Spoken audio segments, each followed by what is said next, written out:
कहानी की शुरुआत होती है यंग करेज के साथ, जो कि अपने असली मम्मी पापा के साथ खेल रहा होता है। खेलते खेलते वो किसी एक गेट में जाके फंस जाता है। उसके बाद उसके मम्मी पापा उसे एक वेट के पास लेके जाते हैं। वेट उसको उस गेट से तो छुड़वा देता है, लेकिन वो उसको एक कमरे में बंद करके उसके मम्मी पापा को अगवा कर लेता है। उस बूढ़ो साइंटिस्ट का प्लान होता है कि धरती के जानवरों को स्पेस के किसी प्लेनेट में भेजकर उन्हें सुपर एनिमल बनाना। वो करेज के मम्मी पापा को रॉकेट में ठूस ही रहा होता है कि उतने में छोटा करेज आता है अपने मम्मी पापा को बचाने, लेकिन करेज महज एक बच्चा ही होता है, तो वो ज्यादा कुछ नहीं कर पाता और अपनी जान बचाने के लिए एक टनल में जाके कूद जाता है। टनल के उस पार वो एक कचरे के डिब्बे में जाके गिर जाता है, जहाँ से वो देखता है कि वो सेम रॉकेट जिसमें उसके मम्मी पापा थे वो टेक ऑफ ले चुका है। अब शायद छोटे करेज को पता चल चुका था कि वो अपने मम्मी पापा को अब दोबारा कभी नहीं देखेगा। अब एक छोटा सा कुकुर का पिल्ला पूरा अकेला हो चुका था। वो उस जगह भूखा प्यासा अकेला ही रह रहा था। उसके कुछ दिनों बाद उसे म्यूरेल मिलती है, जिसे करेज पे दया आ जाती है और वो करेज को गोद ले लेती है। इतने सुनसान और खतरनाक जगह पे एक छोटे से पिल्ले का अकेला रहना सच में काफी बहादुरी की बात थी, और इसी के कारण म्यूरेल ने उस पिल्ले का नाम करेज रख दिया। इस कार्यक्रम को रोककर हम आपके लिए लाए हैं करेज द काउंडली डॉग के 4 सीजन और 52 एपिसोड्स थे, लेकिन इंडिया में इनके आधे एपिसोड भी नहीं दिखाए गए, जिसकी वजह से तुम लोगों को शायद इसकी पूरी स्टोरी नहीं पता होगी। तो अपनी बचपन की यादें ताजा करने के लिए रेडी हो जाओ, आराम से बैठ जाओ, हो सके तो कुछ खाने के लिए ले आओ। करेज की पूरी लाइफ की कहानी जानने से पहले हम इस शो के कुछ इम्पोर्टेंट कैरेक्टर्स के बारे में जान लेते हैं। करेज, जो कि सिर्फ नाम का ही करेज है, असल में ये काफी डरपोक किस्म का कुत्ता है, लेकिन ये अपने मालिकों पे आई मुसीबत से लड़ने के लिए किसी भी हद तक जा सकता है। ये अपने मालिक म्यूरेल और यूस्टस की देखभाल करता है। म्यूरेल की बात करें तो वो काफी शांत स्वभाव की एक ओल्ड लेडी है, घर को संभालना, खाना बनाना और करेज का साथ देती है। यूस्टस एक बूढ़ा खड़ूस और चिड़चिड़ा किसान है, जो कि हमेशा करेज को डराना या फिर उसे नीचा दिखाने के लिए बेवकूफ नासमझ डॉगी बोलता रहता है। ना समझ डॉगी, तुमने मुझे कार्टून बना दिया। इसके अलावा इस घर का एक चौथा सदस्य भी है, दी कंप्यूटर, और ये कोई मामूली कंप्यूटर नहीं है, ये वर्ल्ड का फर्स्ट एआई कंप्यूटर है। इस कंप्यूटर की खुद की एक पर्सनैलिटी भी है, और जब भी करेज मुसीबत में पड़ता है तब यही कंप्यूटर करेज को सलाह देकर उस मुसीबत से निकालने में मदद भी करता है। एक पागल छुरी मारने दौड़े तो डरते हो। अब आते हैं इस शो के कुछ आइकॉनिक विलन्स के ऊपर। पहले आता है कैट्स, जो कि एक बिल्ला है और करेज का जानी दुश्मन भी है। ये करेज का काम तमाम करने के लिए हर बार अलग अलग रूप में आता है। उसके बाद आता है क्वैक द डक। ये एक चालाक बतख है, जो कि एक्चुअल में एक चोर होता है। इस बतख का सिर्फ एक ही काम है, कीमती सामान की चोरी करना, और हाँ, अब तक इसे 12 मुल्कों की पुलिस भी नहीं पकड़ पाई है। उसके बाद आता है one of the most creepiest character, the Fred. इस बंदे का थोपड़ा और इसकी स्माइल देखो, मतलब इस स्माइल को देखकर अभी के टाइम में भी अच्छे से अच्छा बंदा अनकंफर्टेबल हो जाएगा। और इस शो को हम बचपन में देखा करते थे। इस बंदे को एक बहुत ही बुरी लत थी, नहीं वैसी लत नहीं, इस बंदे को बाल काटने की लत थी। जब भी एक करेज को देखता वो उसको पकड़ के हमेशा टकला कर देता। बहुत ही सुंदर, मैंने सोचा दिखाई दूं थोड़ी शैतानी। अब फाइनली आते हैं इसकी स्टोरी पर। करेज, म्यूरेल और यूस्टस एक तेज तूफान के बीच में एक होटल में रुकते हैं, द कैट्स मॉडल होटल। वहाँ रिसेप्शन में उन्हें कैट्स मिलता है, जो उन्हें बोलता है कि यहाँ पे डॉग्स अलाउड नहीं है, तो इसको बाहर बांध के आओ। यूस्टस, जिसे करेज पसंद नहीं था, वो इस मौके का पूरा फायदा उठाता है और वो करेज को बाहर एक खम्बे में जाके बांध आता है। हालांकि म्यूरेल उसे सांत्वना और कंबल देती है और बोलती है कि बस एक ही रात की बात है। करेज को बाहर बांध के दोनों बस सोने की तैयारी कर ही रहे होते हैं। मेरे बच्चों, डिनर पहुंच गया है। लेकिन रात होते ही कैट्स करेज के सामने एक डिब्बा रख देता है, जिसमें से एक भयानक मकड़ी निकलती है, जो कि करेज पे हमला करना शुरू कर देती है। और एक मकड़ी म्यूरेल के नहाने वाले पानी में होती है। करेज जैसे तैसे उस मकड़ी को हरा के म्यूरेल की मदद करने के लिए जाता है, और म्यूरेल उसे यूस्टस को जगाने के लिए भेजती है, लेकिन वो बूढ़ा काफी गहरी नींद में सो रहा होता है और करेज उसे जगाने में नाकामयाब रहता है। लेकिन जब करेज दूसरी बार आता है तब वहाँ यूस्टस नहीं होता, तो करेज मदद मांगने के लिए रिसेप्शन में जाता है, लेकिन वहाँ भी कोई नहीं होता। उसके बाद करेज स्टाफ रूम का दरवाजा खोलता है और वहाँ पे देखता है यूस्टस को मकड़ी के जाले में लपटा हुआ। लेकिन जैसे ही मकड़ी यूस्टस पे हमला करने वाली होती है, हमारा बहादुर करेज उसे एक लकड़ी से कुचल देता है। अब कैट्स वहाँ पे आ चुका था, लेकिन करेज यूस्टस को ही उस पे दे मारता है। कैट्स फाइनली करेज को पकड़ लेता है और उसको बोलता है कि अगर तुझे यहाँ से निकलना है तो मेरे साथ एक गेम खेलना पड़ेगा। इस बीच म्यूरेल अपने ही दम पे उस मकड़ी को हरा देती है और करेज की खोज में निकल जाती है। करेज ऑलमोस्ट हार मानने ही वाला होता है, लेकिन इसी बीच म्यूरेल कैट्स के सर पे एक टेनिस रैकेट दे मारती है और मकड़ी के जाले में लिपटे हुए यूस्टस को लेकर वहाँ से चले जाते हैं। का पहना हुआ कंबल तो बड़ा ही मस्त दिखता है, एक तुम्हें भी दिलाना चाहिए। इसके नेक्स्ट एपिसोड में हमें इसी शो के एक बदनाम विलन क्वैक द डक से मिलवाया जाता है। जैसा कि मैंने बताया कि वो एक चोर होता है। एपिसोड की शुरुआत होती है यूस्टस की अपनी छत रिपेयर करने से। तभी एक लकड़ी का टुकड़ा टूटकर म्यूरल के सर पे लगता है और वो अपनी सारी याददाश्त खो देती है। यूस्टस इस मौके का पूरा फायदा उठाता है और सबसे पहले वो करेज को लात मार के घर से बाहर निकाल देता है और वो म्यूरल को बोलता है कि उसका सिर्फ एक ही काम है, उसके हर हुक्म का पालन करना और उसके लिए खाना बनाना। म्यूरल जो कि याददाश्त खो चुकी थी उसे लगा कि हाँ भाई शायद यही मेरा काम होगा। करेज जो कि घर के अंदर वापस आना चाहता है और म्यूरल की मदद भी करना चाहता है, तो वो एक डॉक्टर को फोन लगाता है। लेकिन असली डॉक्टर की जगह द क्वैक आ जाता है घर में चोरी करने के मकसद से। ये लो मेरा कार्ड, मैं हूँ डॉक्टर लेभागा, क्या आप ही मरीज हैं? कौन मरीज का है? घर पहुंचते ही सबसे पहले वो यूस्टस को एक बड़े से हथौड़े से बेहोश कर देता है। उसके बाद म्यूरल से वो पूछताछ करता है कि घर का सारा कीमती सामान किधर है। लेकिन म्यूरल की याददाश्त तो जा चुकी थी, तो उसे कुछ भी पता नहीं होता और करेज ये सब देख रहा होता है। तो वो खिड़की के जरिए कंप्यूटर के पास पहुंचता है और पुलिस को बुलाता है। उतने में वो बतख म्यूरल को एक बार हथौड़े से मारता है, जिसकी वजह से म्यूरल की याददाश्त वापस आ जाती है। लेकिन वो बंधी हुई थी तो वो तुरंत कुछ नहीं कर पाती। करेज उसे रोकने की ट्राई तो करता है, लेकिन क्वैक उसे पकड़ लेता है और वो उसी हथौड़े से उसे मारने ही जा रहा होता है। तभी टाइम पे पुलिस आ पहुंचती है और वो क्वैक को गिरफ्तार करके ले जाती है। और जब पुलिस तलाशी लेती है तो वो यूस्टस को एक अलमारी में बंद मिलता है। और हाँ, इस बार यूस्टस की याददाश्त जा चुकी थी। करेज भी सोचता है कि जैसे को तैसा, तो वो यूस्टस को वहीं बंद छोड़ देता है। एपिसोड के एंड में क्वैक पुलिस की गाड़ी से भाग जाता है और वो बोलता है कि ये हमारी आखिरी मुलाकात नहीं थी। इसके नेक्स्ट एपिसोड में हमें मिलवाया जाता है म्यूरल के डरावने भांजे फ्रेड से। फ्रेड की पहली झलक को ही देख के करेज पूरा कांप उठता है और वो पूरा घबराया हुआ होता है। मतलब ऐसे थोपड़े से कोई क्यों न डरे। जब करेज और फ्रेड एक साथ बैठते हैं तब करेज की नजर पड़ती है फ्रेड की कलाई में बंधे हुए एक बैंड पर, जहाँ पे एक नंबर और होम ऑफ फ्रीकी बार्बर्स लिखा हुआ था। मतलब ये बंदा सीधा पागल खाने से छूट के आया है। और ये बात करेज म्यूरल को बताने की कोशिश करता है, लेकिन म्यूरल कुछ नहीं समझ पाती और वो उसे बोलती है कि फ्रेड को बाथरूम दिखा दो। यूस्टस उसे समझा रहा होता है कि ये बाथरूम की कुंडी खराब हो गई है, तो अगर एक बार ये लॉक हो गई तो बड़ी मुश्किल से ही खुलता है। म्यूरल को अचानक से याद आता है कि वो फ्रेड को तौलिया देना तो भूल ही गई है, तो ये यूस्टस को कहती है फ्रेड को तौलिया देने को। लेकिन यूस्टस तो एक कामचोर बुढ़ा हुआ है, तो ये वो काम करेज को पकड़ा देता है और करेज को उसी बाथरूम में फेंक देता है और उसकी कुंडी भी लॉक हो जाती है। अब एक ही बाथरूम में करेज जैसा एक डरपोक और बेचारा जानवर और ये सन के आदमी बंद था। तो होना क्या था, उसने करेज की गुद्दी पकड़ी और उसको गंजा करना शुरू कर दिया।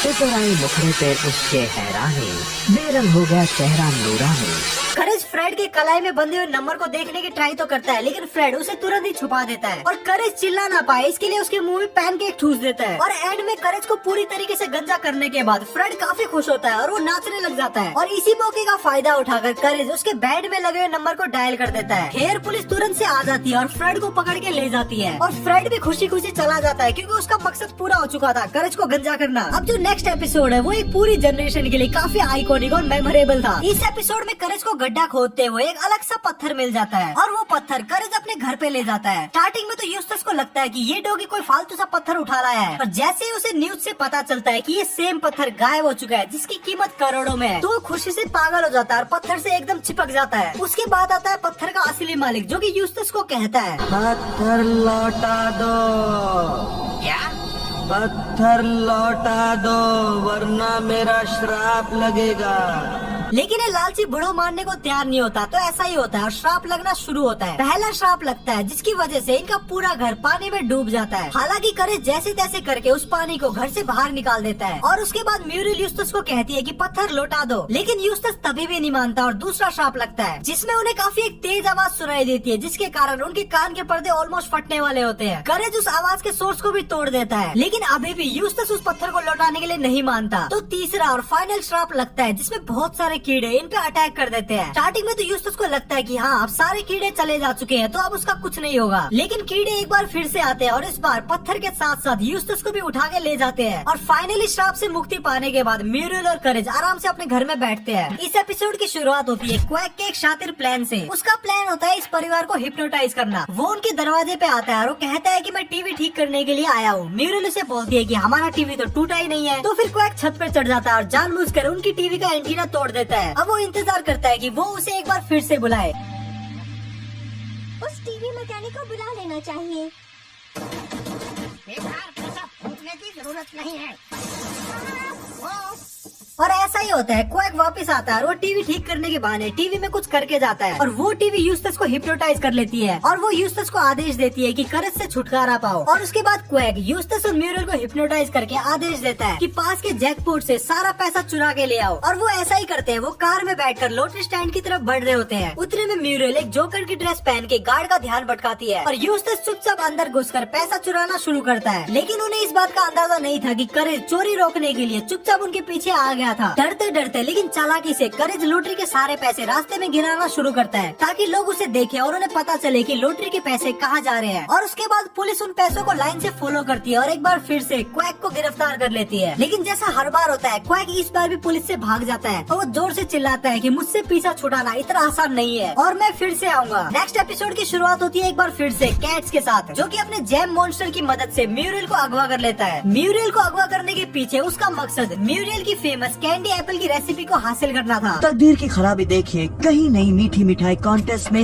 हर साल मुझे दूसरा नंबर ही मिलता है। कैट्स उसे धमकाता है कि अगर रेसिपी नहीं दी तो तुझे टपका दिया जाएगा। लेकिन म्यूरियल उसे रेसिपी नहीं बताती और इसी बीच यूस्टस घर वापस आता है और वो म्यूरियल को घर में नहीं देखता। लेकिन उसे जैम मॉन्स्टर के थ्रू छोड़े हुए जैम के टुकड़े जरूर दिखते हैं, जिसे फॉलो करते करते वो कैट्स के अड्डे की तरफ पहुंच रहा था। और उधर करेज को भी बबल गम की रस्सियों की मदद से बांध के रखा था। लेकिन करेज उन रस्सियों को चबा देता और एक बड़ा सा बबल गम फुलाता है और उसी की मदद से उड़कर वो सीधा कैट्स के ऊपर आके गिरता है, जिससे वो म्यूरियल को तो बचा लेता है लेकिन वो कैट्स के साथ साथ सीढ़ियों से नीचे गिर जाता है। और जैसा कि हमेशा होता है, कैट्स उसे एक और गेम के लिए चैलेंज करता है और इस बार ये गेम था स्टीयरिंग कॉन्टेस्ट। करेज का पूरा ध्यान बस घूरने में लगा हुआ था और उतने में यूस्टस आ पहुंचता है, जो कि जैम मॉन्स्टर को डरा के भगा देता है। बुढ़ो ने जिंदगी में पहली बार कुछ अच्छा काम किया है। लेकिन यूस्टस की उस आवाज से करेज भी डर जाता है और वो ये चैलेंज हार जाता है। और हारने की सजा के तौर में कैट्स उसे गम ड्रॉप बनाने की मशीन में फेंक देता है और अब करेज पूरी तरीके से कैंडी बन जाता है। उस तरफ यूस्टस, जो कि ज्यादा कुछ नहीं करता, इस बार वो म्यूरियल को बचाने के लिए कैट्स से भिड़ जाता है। हालांकि कैट्स यूस्टस पे भारी पड़ रहा होता है और उतने में अपना हीरो करेज लुढ़कता लुढ़कता वापस आता है, कैट को एक मशीन में फेंक देता है और इस तरह करेज यूस्टस और म्यूरियल को बचा लेता है और कैट्स अब एक टॉफी बन चुका था। और म्यूरियल उसे बताती है कि उसकी रेसिपी का सीक्रेट इंग्रेडिएंट विनेगर है। और इस एपिसोड का एंड होता है नोवेयर स्वीट स्टफ कॉन्टेस्ट में, जहाँ एक और बार म्यूरियल फर्स्ट आती है और कैट्स सेकंड। नेक्स्ट एपिसोड की शुरुआत होती है ग्रोथ इंडस्ट्रीज नाम की एक कंपनी से, जो कि बालों के एक खास type AB XYZ blood group वाले लोगों के पीछे पड़ी हुई होती है, क्योंकि उनकी बाल उगाने वाली दवाई इन्हीं लोगों पे सबसे अच्छा असर करती है। और जैसा कि हर बार होता है, म्यूरियल इस बार शिकार बनती है। कंपनी डॉक्टर से पूछती है कि क्या उनके पास AB XYZ ये ब्लड ग्रुप वाले लोग हैं, क्योंकि उनके टेस्ट सब्जेक्ट खत्म हो रहे हैं। डॉक्टर पहले तो मना करता है, लेकिन थोड़ी सी रिश्वत मिलने के बाद वो उन्हें म्यूरियल के बारे में बताता है। ग्रोथ इंडस्ट्रीज वाले लोग सीधा फार्म हाउस पे पहुंचते हैं और वो म्यूरियल को किडनैप करके अपने साथ ले जाते हैं। करेज को ये सब काफी अजीब लगता है तो वो तुरंत डॉक्टर को कॉल करता है, जहाँ उसे पता चलता है कि डॉक्टर ने म्यूरियल की जानकारी उनको दी थी। करेज क्लिनिक जाके म्यूरियल की फाइल देखता है तो उसे पता चलता है कि म्यूरियल को क्यों उठाया गया है।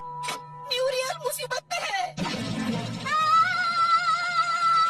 वो ये फाइल यूस्टस को दिखाता है, ये सोचकर कि शायद यूस्टस भी उसकी मदद करे। लेकिन यहाँ पे काफी बड़ा प्लॉट ट्विस्ट आता है और जब वो ग्रोथ इंडस्ट्रीज पहुँचता है तब उसे पता चलता है कि उसकी मालिक और कोई नहीं बल्कि यूस्टस की ही माँ है। जब करेज उससे म्यूरियल के बारे में पूछती है तो वो उसे बोलती है कि मुझे कुछ नहीं पता। लेकिन करेज चुपचाप नहीं बैठता, वो चोरी छिपके बिल्डिंग में घुस जाता है और म्यूरियल को ढूंढ निकालता है, जो कि सीलिंग से लटकी हुई थी और बहुत सारी डरावनी साइंटिफिक टेस्ट से गुजर रही थी। करेज तुरंत ही फायर अलार्म बजा देता है, जिससे सारे गार्ड्स भाग जाते हैं और वो यूस्टस की माँ से बचते हुए म्यूरियल को लेकर खिड़की से कूद जाता है। एंड में करेज और म्यूरियल घर में वापस आ जाते हैं और यूस्टस भी वापस आता है, सर में ढेर सारे बाल और ढेर सारे पैसों के साथ, क्योंकि यूस्टस के लिए सबसे ज्यादा जरूरी पैसा है और करेज के लिए म्यूरियल। इसके बाद के एपिसोड में म्यूरियल की सास एक बार फिर से ट्राई करती है कि कैसे म्यूरियल और यूस्टस का रिश्ता तोड़ा जाए और म्यूरियल को नीचा दिखाया जाए। भाई ये तो इंडियन सास होने के लिए कहानी की शुरुआत होती है दिन भर यूस्टस के साथ अजीब और गरीब और भयानक और नुकसानदायक चीजें होने से, और हर बार कुछ बुरा होता है तो म्यूरियल उसके आसपास ही होती है, जिससे यूस्टस को लगता है कि शायद म्यूरियल जानबूझकर यूस्टस को नुकसान पहुँचाने का ट्राई कर रही है।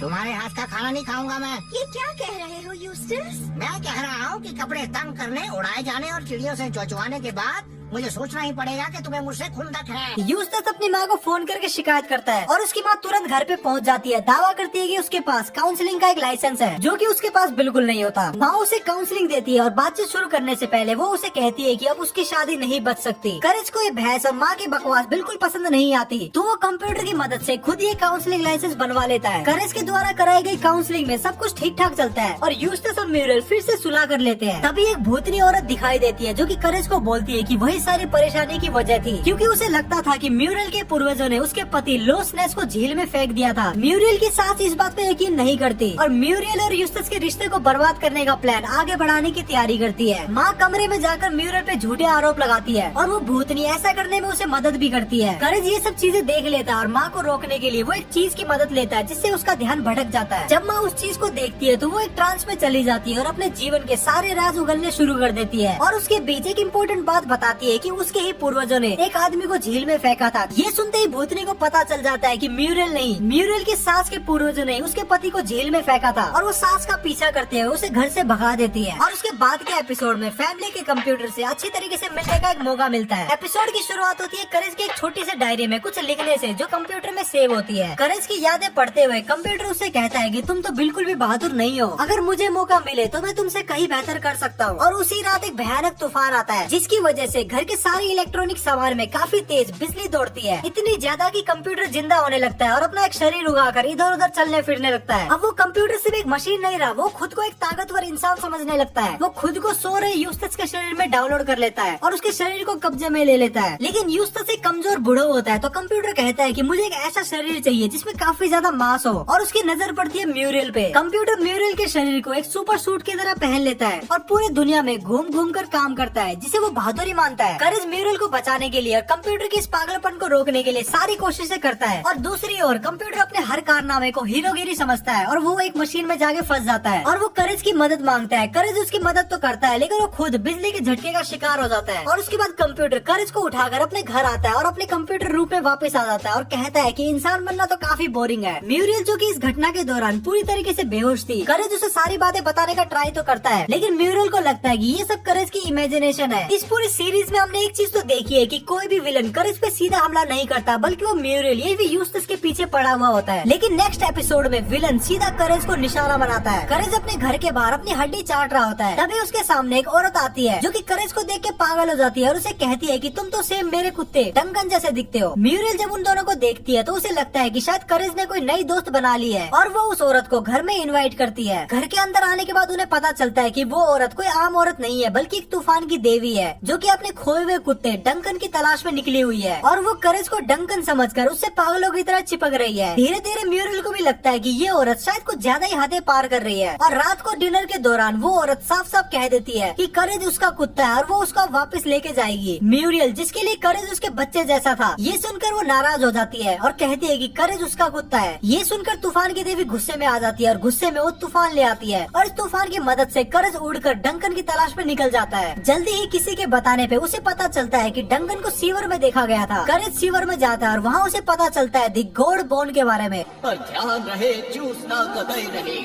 क्योंकि एक बार अगर इस पवित्र हड्डी को किसी ने चूसा तो वो हमेशा चूसता रहता है।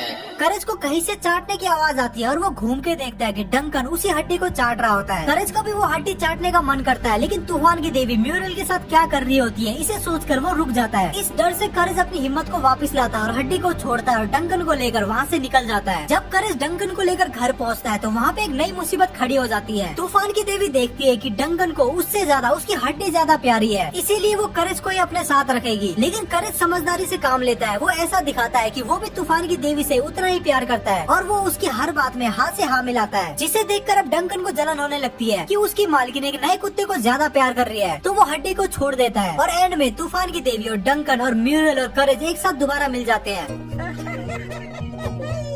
इसके बाद करेज का जानी दुश्मन क्वैक फिर से वापस आ जाता है और इस बार वो काफी खतरनाक प्लान के साथ आया था। इस बार वो म्यूरल का इस्तेमाल करके एक स्वीडिश बैंक को लूटना चाहता था। एपिसोड की शुरुआत होती है हमेशा की तरह करेज और म्यूरल के साथ जो कि किचन में कुछ बना रहे होते हैं। उतने में यूस्टस आता है और कहता है कि मुझे मेरा चश्मा नहीं मिल रहा। म्यूरल करेज को कहती है कि बाहर जाके यूस्टस का चश्मा ढूंढ दो, मतलब यह बुढ़ो किसी काम का ही नहीं है। लुकवैक फिर आ गया।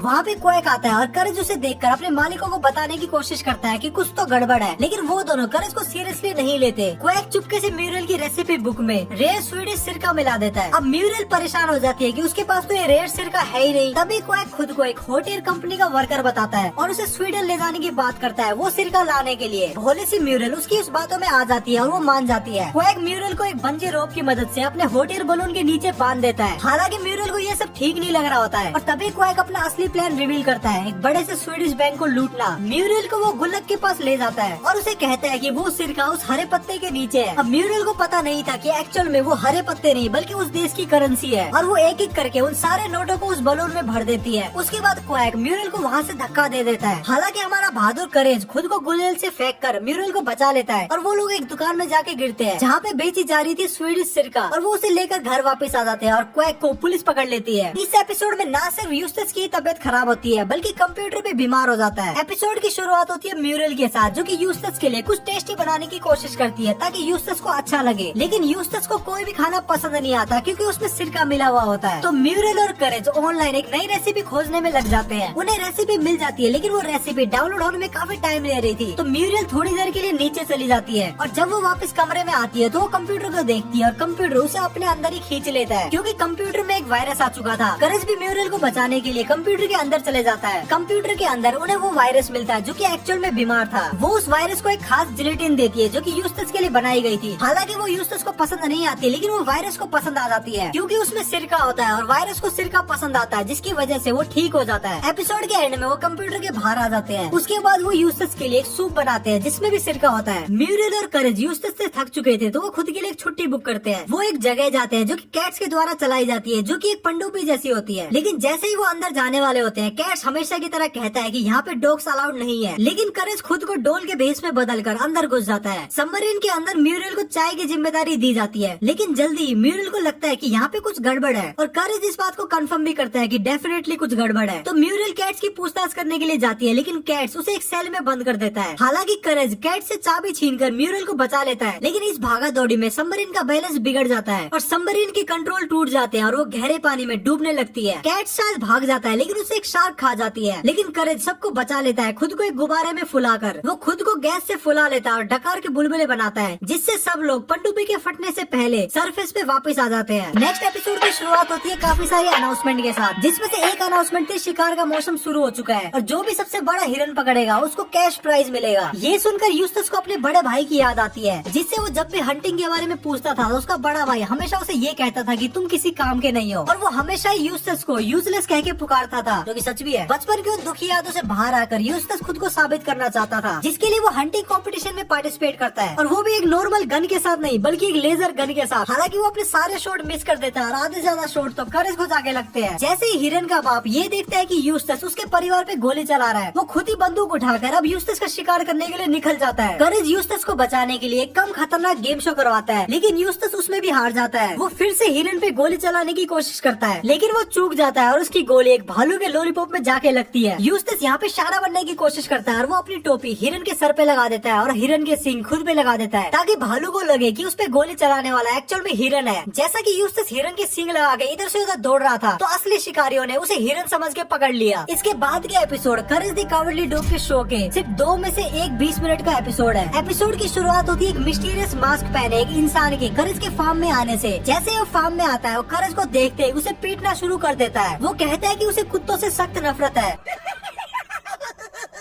म्यूरल हमेशा की तरह करेज को बचा लेती है और उसे चाय पे बुलाती है। चाय के दौरान वो मास्क मैन उन्हें बताता है कि उसका नाम किटी है और वो एक कहानी सुनाता है अपने दोस्त बनी की जो कि मैड डॉग नाम के गैंगस्टर कुत्ते से प्यार कर बैठती है। वो कुत्ता बहुत ही एग्रेसिव था और वो बनी को धमकी देता था कि अगर वो भागने की कोशिश करे या फिर किटी के आसपास दिखे तो वो उसे मार डालेगा। कहानी के दौरान यूस्टस बोलता है कि किटी को अपना मास्क हटा लेना चाहिए। इससे गुस्सा होकर किटी टेबल पे रखे सारे बर्तनों को फेंक देती है। रात के खाने में जब एक बार फिर से मास्क की बात होती है तो किटी शांत रहती है और वो कहती है है कि वो सच्चाई का सामना करने से डरती है, जिसपे म्यूरल कहती है कि सबको किसी न किसी टाइम पे अपनी सच्चाई का सामना तो करना ही पड़ता है, जिसपे किटी कहती है कि म्यूरल रात को चुपचाप केक खाती है और यूस्टस जो कि फिक्स्ड मैन कहलाता है वो कुछ भी ठीक नहीं कर सकता। रात को करेज किटी पे नजर रखता है और वो देखता है कि किटी एक्चुअल में एक बिल्ली है। वाह क्या खुलासा है, मतलब नाम से पता नहीं चल रहा था। करेज को पूरा यकीन हो गया था कि किटी का मास्क एक मॉन्स्टर है जो कि उसे अपने कब्जे में लेता है और फिर उसे डरावने सपने दिखाई देने लगते हैं। करेज म्यूरल और यूस्टस को चेतावनी देने की कोशिश करता है, लेकिन हमेशा की तरह वो उसकी बात को नहीं समझते, तो करेज उन दोनों को उनके ही कमरे में लॉक कर देता है। करेज किटी के खिलौने चूहे को सबूत मानते हुए पुलिस के पास ले जाने की तैयारी करता है। उसके बाद करेज जब एक रेस्टोरेंट में डिनर कर रहा होता है और फिर वहाँ पे काम करने वाले से उसे पता चलता है कि मैड डॉग बनी को कहाँ रखता है। इस बीच जब करेज बाहर होता है तब घर के सारे लोग बाहर निकलने की ट्राई करते हैं और किटी खिड़की से बाहर निकल जाती है और वो मान लेती है कि करेज ने ही किटी का खिलौना चुराया है और वो करेज को खोजने के लिए निकल पड़ती है। मेरी प्यारी बनी,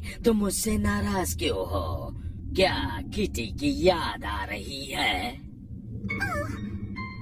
उसे भूल भी जाओ ना, मैंने तुम्हें झोपड़ी से निकालकर महलों में पहुंचा दिया। मैड डॉग के ठिकाने से करेज किसी तरीके से बनी को बचा लेता है, जबकि उस पे काफी सारे कुत्ते अटैक करते हैं। भागते वक्त मैड डॉग उन्हें अपनी कार से कुचलने की कोशिश करता है, लेकिन करेज कार पर कूदकर उसे ट्रेन की पटरी की तरफ मोड़ देता है और शायद कुचला जाता है। किटी दूर से बनी को आवाज लगाती है। बनी फिर किटी को कहती है कि करेज ने ही उसकी जान बचाई है और फिर किटी कहती है कि शायद सारे कुत्ते बुरे नहीं होते। अब फाइनली वो एपिसोड आता है जिसमें हमें करेज का पास्ट दिखाया जाता है, जिसकी एक छोटी सी समरी मैंने तुम लोगों को इंट्रो में बताई थी। एपिसोड की शुरुआत में करेज एक एड देख रहा होता है जिसमें मिसिंग डॉग के बारे में बताया जाता है। तभी उसे फ्लैशबैक आना शुरू होता है। पहले फ्लैशबैक में उसे ये यादें आती है कि कैसे वो अपने मम्मी पापा से अलग हुआ था। वो देखता है कि वो अपने मम्मी पापा के साथ बॉल से खेल रहा होता है और खेलते खेलते उसका सर एक गेट में जाके फंस जाता है। उसके बाद उसके पेरेंट्स उसको एक वेट के पास लेके जाते हैं, जो वेट करेज को उस गेट से तो छुड़वा देता है, लेकिन उसके मम्मी पापा को किडनैप कर लेता है। फ्लैशबैक खत्म होता है और म्यूरल करेज के लिए परेशान होती है क्योंकि करेज कुछ नहीं बोल रहा होता, बस ऐसे ही बैठा हुआ होता है। और जब यूस्टस भी करेज को डराने की कोशिश करता है और करेज कोई भी रिएक्शन नहीं देता, तब उन्हें लगता है कि करेज की तबीयत खराब है, तो वो उन्हें उसी सेम वेट के पास लेके जाते हैं। करेज को एक बार फिर से फ्लैशबैक आता है और उस फ्लैशबैक में करेज देखता है कि उस वेट के पास बहुत सारे एलियन टाइप के जानवर बंद थे और वो वेट करेज के पेरेंट्स को जबरदस्ती एक अलग कमरे में ले जा रहा होता है। जैसे ही करेज उस वेट को एक बार फिर से देखता है तो उसको एक और फ्लैशबैक आता है। यंग करेज देखता है कि उसके पेरेंट्स को एक रॉकेट में बंद किया जा रहा है और वो उन्हें बचाने की कोशिश करता है, लेकिन दरवाजा बंद हो चुका था। वो वेट करेज को भी उसी रॉकेट में डालने की पूरी तैयारी कर रहा था। तभी म्यूरल और यूस्टस आते हैं करेज को बचाने के लिए। तभी वो वेट बताता है कि वो कुत्तों को स्पेस में भेजकर उन्हें बड़ा और ताकतवर बना रहा है। ये सुनकर करेज को वो दिन याद आता है जब वो इधर उधर भाग रहा था और अपने मम्मी पापा को नहीं बचा पाया। और फिर प्रेजेंट में वो डॉक्टर म्यूरल और यूस्टस को भी रॉकेट में डाल देता है, लेकिन इस बार करेज टाइम रहते ही उस रॉकेट से बाहर आता है। और इस बार करेज हार मानने वाला नहीं था। वो वेट के स्टेथोस्कोप में जोर से चिल्लाता है और जैसे ही डॉक्टर अपने कानों को पकड़ता है, करेज उसकी चाबियां चुरा लेता है और उस रॉकेट का दरवाजा खोलकर म्यूरल और यूस्टस को फ्री कर देता है, क्योंकि वो दूसरी बार भी अपने पेरेंट्स को नहीं खोना चाहता था। और फिर करेज उस डॉक्टर को उसी रॉकेट में डाल देता है और स्पेस में उड़ा देता है। और उसके बाद वो वेट उसी प्लेनेट में पहुंच जाता है जहाँ पे उसके भेजे हुए बहुत सारे डॉगीज थे और उन्हीं के बीच करेज के पेरेंट्स भी थे, जो कि उस डॉक्टर को पूरी पीटने की तैयारी कर चुके थे। और उसके बाद करेज को एक आखिरी फ्लैशबैक आता है कि कैसे म्यूरल ने उसे अडॉप्ट किया और अभी प्रेजेंट में करेज म्यूरल की गोद में होता है, पूरी तरीके से खुश और सुरक्षित।